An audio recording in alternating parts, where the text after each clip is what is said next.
APC national leadership to meet with party senators-elect and rep-elect on Monday. Supreme Court sacked Senator Ibrahim Shekarau as the NNPP candidate for Kano Central. On the foreign scene, Chinese parliament names Liu Qing, a close ally of President Xi Jinping, as the next prime minister. Good afternoon and welcome to Spring News at 12 on Western Spring Television. My name is Tunde Ido. We begin with political matters. The national leadership of the All Progressive Congress, APC, will meet with the party's senators-elect and members of the House of Representatives-elect on Monday. The meeting, which is scheduled to be held at the State House Banquet Hall, Abuja, will start at 2 p.m. According to an invitation signed by the National Secretary of the party, Yola Omishore, the elected members are to attend the meeting with their certificates of return. It is disclosed that the meeting will be attended by the President-elect and Vice President-elect and is strictly by invitation. Ahead of next Saturday's governorship and state assembly elections, the Ogun State chapter of the Labour Party has denied any form of alliance with the All Progressive Congress APC state governor, Dapo Abiodun, who is seeking a second term, had been endorsed by the party's embattled state chairman, Michael Ashade, and the National Acting Publicity Secretary, Abayomi Arabambi, who have all been suspended by the national leadership of the party. For the party, in a statement by the Publicity Secretary of the Caretaker Committee, Tokumbo Peterson, described the purported endorsement as misleading.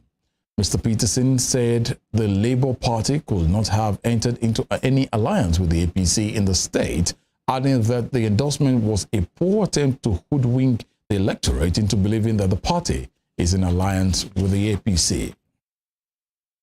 And here in Osun State, the ruling People's Democratic Party has told the Inspector General of Police, Usman Baba, to ignore petitions calling for the arrest of its leaders in the state by the opposition All Progressive Congress. In a petition to the Inspector General of Police, the PDP, through its Secretary and Legal Committee, stated that Senator Omishore and Mr. Oyetola have been holding a series of meetings from Thursday night to perfect the plan.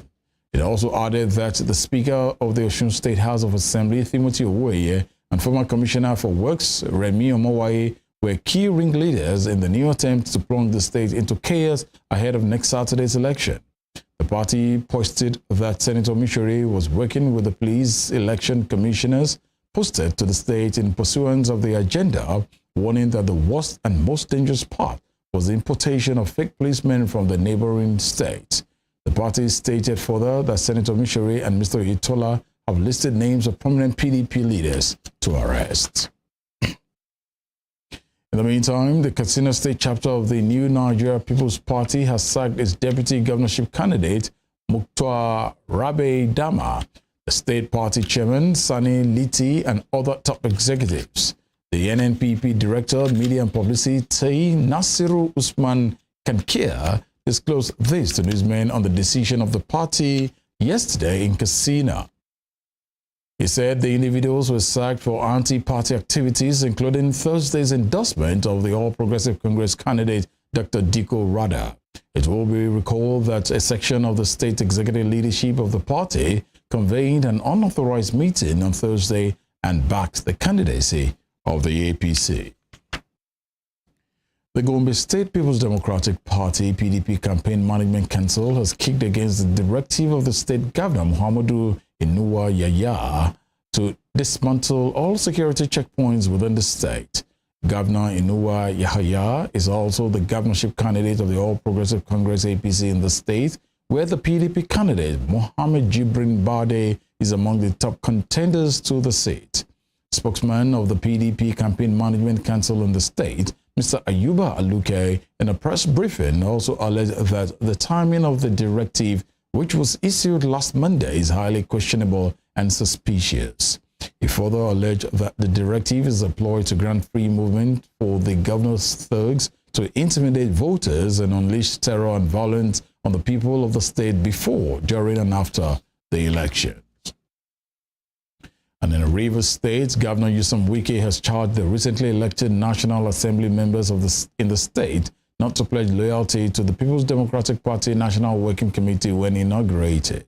The Rivers State governor stated this when the House of Representatives member-elect on the platform of the PDP visited him to present their certificates of return. Governor Wike said the party's leadership did not contribute to the success of their elections. Therefore, the lawmakers must only be concerned about the unity of the country and the interest of the state. The governor said he was optimistic that the PDP in the state will perform well in the next election, as it did in the February 25th polls. Governor Wike's comments comes few hours after he took aim at the campaign team of the People's Democratic Party's presidential candidate Atiku Abubakar over their protests of the outcome of the February 25th poll. The Supreme Court has sacked Senator Ibrahim Shekarawa as the candidate of the new Nigerian People's Party (NNPP) and recognized Senator Rufai Hanga as the party's candidate for the 2023 general election. Senator Shekarawa, who is a sitting senator, was declared the winner of the 2023 Kano Central Senatorial District election on the platform of the NNPP. However, before the elections, he announced his defection from the party and abandoned his senatorial ambition to join the People's Democratic Party (PDP). But the Independent National Electoral Commission later insisted that it still recognized him as the legitimate NNPP candidate, even though the party replaced him with Mr. Hanga. However, the Supreme Court yesterday affirmed the nomination of Mr. Hanga as the NNPP's authentic candidate. Elsewhere, a former Niger State Governor, Muazu Babangida Aliyu, has dismissed rumors of his defection to the All Progressive Congress (APC) as untrue and false. The former Niger Governor clarified his position in a statement issued by his personal assistant, Prince Innocent Kure, in Minna, the state capital. According to him, he has not left the People's Democratic Party (PDP), calling on the general public to disregard rumors about his departure. He maintained that he was still a genuine, active, committed, and loyal member of the party in the state and at the national level. His reaction comes in the wake of rumors that he left the PDP in the state to join the APC. And in other news, the Lagos State Commissioner for Health, Akin Abayomi, says 32 patients have been discharged following Thursday's collision of a train and a staff bus in the Ikeja area of the state. Professor Abayomi, who addressed journalists at a press conference at the Lagos State University Teaching Hospital, LASUT, yesterday, said a total of 102 casualties were recorded. According to him, the number of fatalities still stands at 6, while 19 victims have been discharged from the hospital, 5 from the State Accident and Emergency Center at Old Toll Gate, and 8 from Aurelia Agege General Hospital. He added that 256 units of voluntary blood was received on Thursday from residents of the state, while 40 units of blood had been transferred for the victims. This comes as the Lagos State Governor Babajide Sanwo-Olu visited the families of the victims of the crash. Amen. Because if one but we give you all the glory. Thank you, Almighty God, because you are great. Meanwhile, 3 40-foot containers fell yesterday in different areas of Lagos State. The incident happened in Ikeja Under Bridge, Mile 2, and Ojuelegba areas of the state. The Lagos State Traffic Management Authority, LASMA, revealed that traffic was diverted on the bridge as the incident blocked the entire main carriageway. LASMA also noted that there were no casualties recorded. It will be recalled that in February, it was reported that 2 containers fell off the back of a trailer on the Mile 12 bridge abound Ikorodu, grounding traffic in the area. You're watching Spring News at 12 on Western Spring Television. We'll be right back after this break. Please stay with us.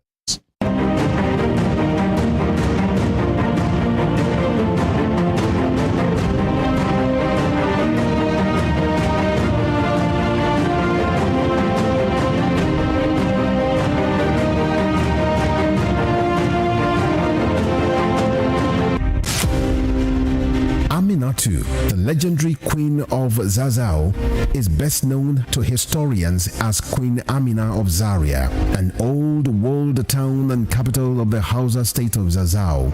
Amina was a great warrior and the first woman to rule the ancient kingdom of Zazzau. Her 34 years as queen witnessed an unprecedented expansion of Zazzau by conquests. Queen Amina of Zaria belongs to the class of Amazons by the might of her army and her strings of conquests. She opened Zaria to trans-border trade and was said to have initiated kola nut cultivation in the ancient kingdom. The Hausa Muslim figure was born in 1533 and died in 1610 at the age of 77 years. Folklores remember Aminatu, the Queen of Zazzau, as a brave, smart and talented leader whose giant statue now adorns the National Arts Theatre in Lagos, Nigeria, while many educational institutions bear her name. Western Spring Television identifies Queen Amina as a watershed character in history.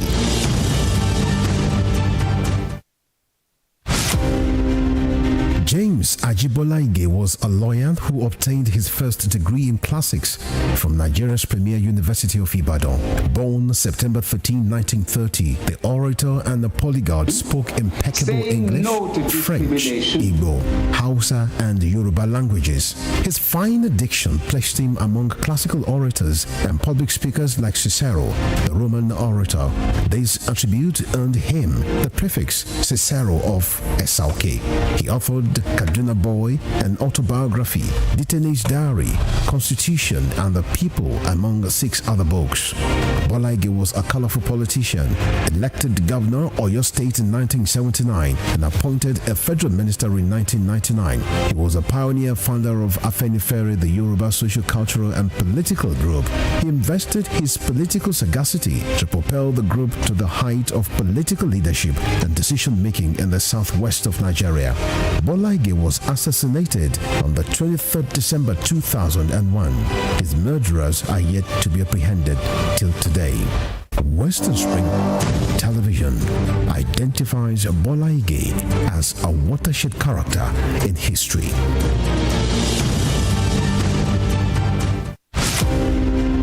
Born Jeremiah Oyeni Obafemi on March 6, 1905, Obafemi Awolowo was a prime architect of Nigeria's independence and most consummate advocate of free education and social welfare in Africa's most populous nation.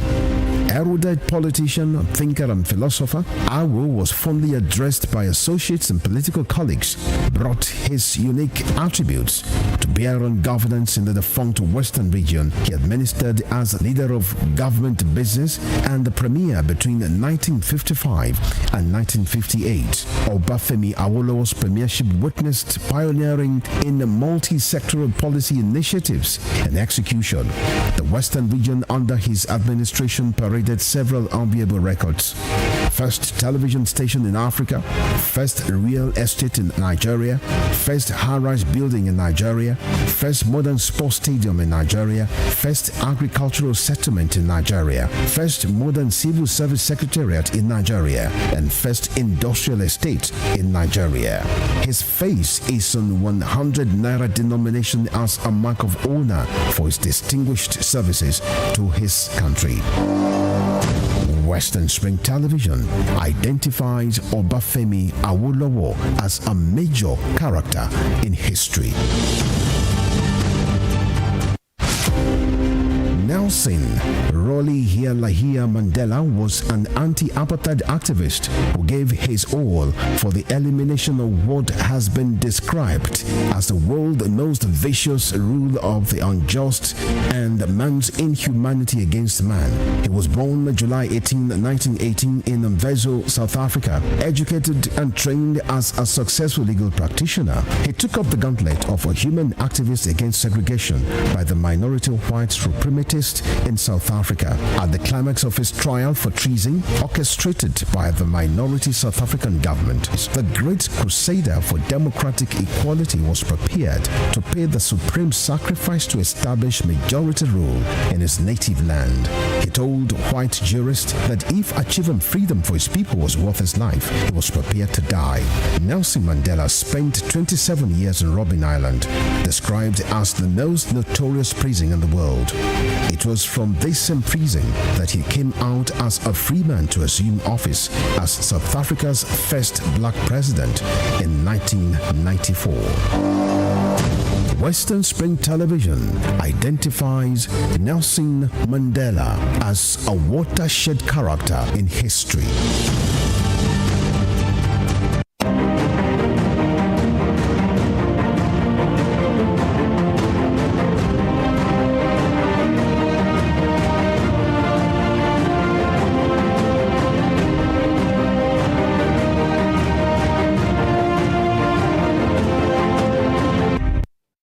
Thank you for staying with us.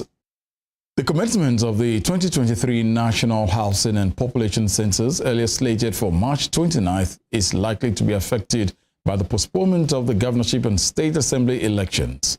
The chairman of the National Population Commission, Nasir Kwara, disclosed this while speaking at a meeting with the resident representative of the United Nations Population Fund in Abuja.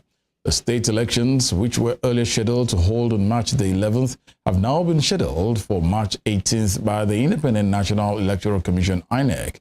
Although no specific date is expected for the commencement of the exercise, Mr. Kwara told reporters that he will consult with President Muhammadu Buhari for a suitable date for the national census. On her part, the resident representative of the United Nations Population Fund, Ula Mula, pledged the support of the Commission in ensuring the success of the exercise. And to security matters, some terrorists have reportedly attacked Karimbu Kagu community in the Lere local government area of Kaduna State. The vice chairman of Kahugu National Development Association, Peter Bukadas, confirmed the incident to journalists. The attack, which happened yesterday, claimed the life of the Baptist resident pastor's son, while the terrorists also whisked away his wife and 3 others. Mr. Mukadas disclosed that the assailants invaded the village and went straight to the clergy's residence. It was gathered that the terrorists operated for over an hour unchallenged, and in the process, they shot sporadically at the ceiling where the pastor's son was hiding. Moving on, the Chief Executive Officer of Seplat Energy PLC, Roger Brown, has stepped down from office following the order of a federal high court. In a statement signed by the board chairman of Seplat, Basil Omiyi, the company said the decision followed the order of a federal high court sitting in Lagos. The oil firm said Chief Operating Officer of the company, Samson Ezugwure, will continue to act as CEO during the period that Mr. Brown is required to step back from his executive duties. The court restrained Mr. Brown from further parading himself as the firm's CEO pending the determination of a suit filed against him and others by aggrieved stakeholders of the company. The aggrieved stakeholders accused Mr. Brown of racism, favoritism for expatriate workers, discrimination against Nigerians, and breach of good governance code. On the foreign scene, China has named Li Qiang, a close confidant of President Xi Jinping, as the country's next premier, placing him nominally in charge of the world's second-largest economy.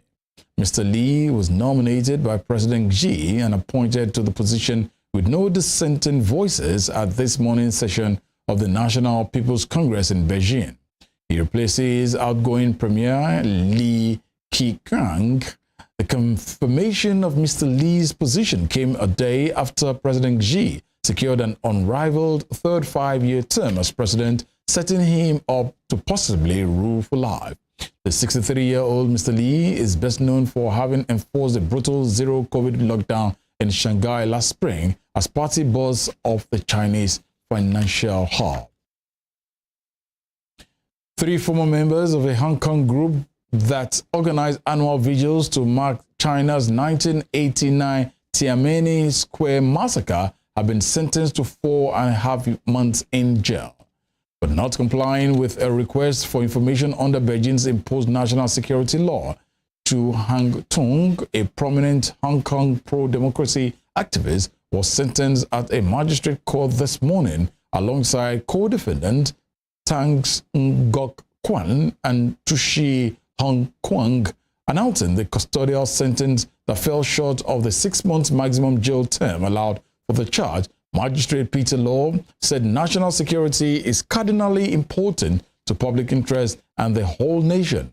The now disbanded alliance was the main organizer of Hong Kong's June 4th candlelight vigil for victims of China's Tiananmen Square, where in 1989, Chinese troops and tanks were deployed against peaceful democracy protests. To some sports stories, the World Boxing Association says it has received confirmation of an agreement between Tyson Fury and Alexander Usyk's teams for their undisputed heavyweight fight. The unification bout is due to take place on the 29th of April at Wembley Stadium, but yesterday Mr. Usyk's promoter said the fight was unlikely to happen next. However, the WBA says an agreement was reached before yesterday's 20:00 GMT deadline, though both sides have requested time to work on the contract to close the deal. Earlier on Friday, Fury posted on the social media channels offering the 70-30 split. Usyk, in a letter on Instagram video, said he would accept if the Englishman immediately donated £1 million to the people of Ukraine. But you will promise to donate to Ukrainian immediately after the fight. On £1 million on every day of your daily, you will pay 1% from your poorest to Ukrainian people. Deal?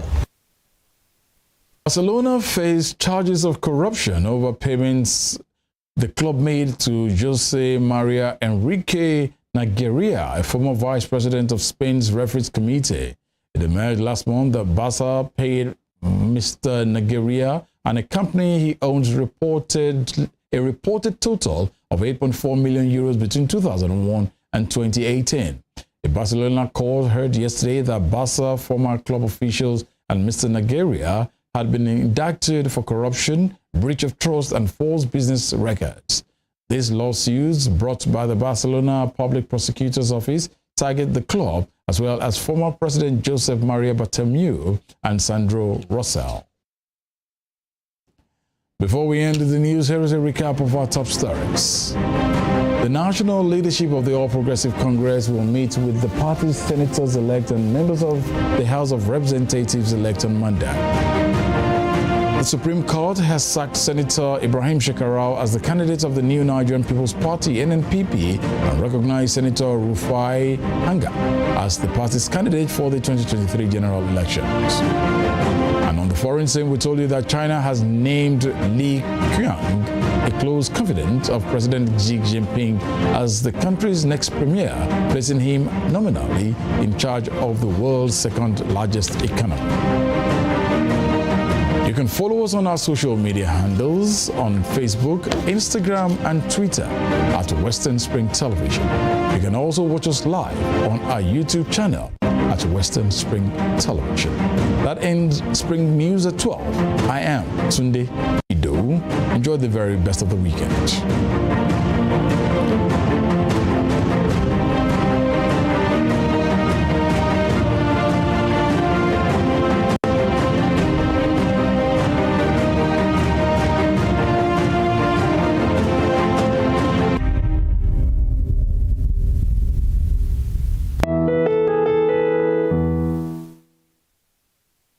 Sports is a culture on its own.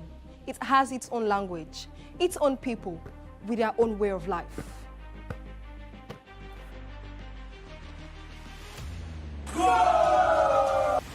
The world of sport